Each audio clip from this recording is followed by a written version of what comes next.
Bonjour et bienvenue dans Flash Ciné. On avait un gros coup de mou, alors on fait 2 mois d'un coup et pour rattraper le retard, on a 18 films à voir.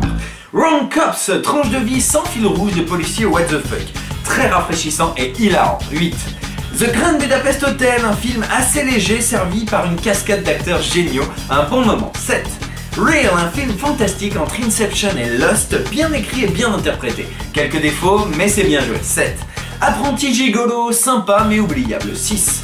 La crème de la crème, intéressant, audacieux et fichtrement bien fichu. Le film aurait quand même gagné à être un peu plus intense, mais ça fait du bien de voir des nouvelles têtes dans le cinéma français. 7.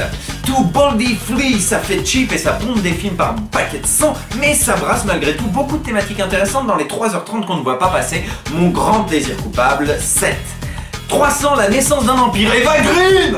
Eva Green qui coupe des têtes, Eva Green à moitié à poil, Eva Green en mode je surjoue comme pas deux, mais je suis la femme la plus désirable du monde donc tout le monde s'en branle. Ça nous donne un film incroyablement divertissant. 6. Young Detective D, une intrigue à la Sherlock Holmes, de l'action, de l'humour, des combats superbement chorégraphiés dans une 3D ultra prenante, mais que demander de plus? 8.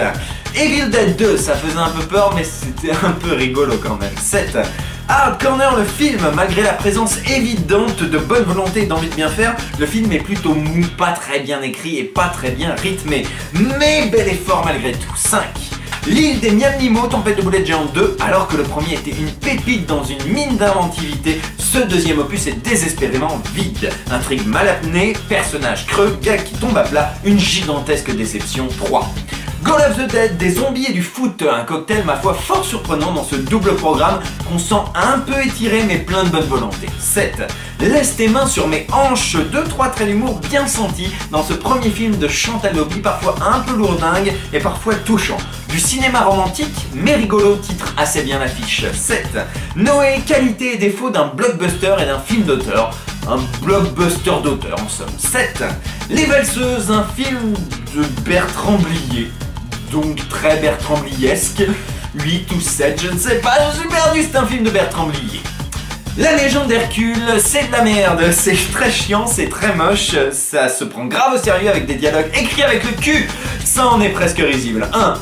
Les Aristochats, dans mes lointains souvenirs, il était assez moyen, mais en fait c'est un très bon Disney et probablement le meilleur de Redman. La course-poursuite du panier est d'anthologie. 8. Et enfin là-haut, putain qu'est-ce que c'est beau à tous les niveaux. 9. Voilà, c'est tout pour aujourd'hui, je vous dis à une prochaine fois et surtout n'oubliez pas, quand on tourne son Flash Ciné ailleurs, il faut prendre la chemise qui va avec. Allez, salut!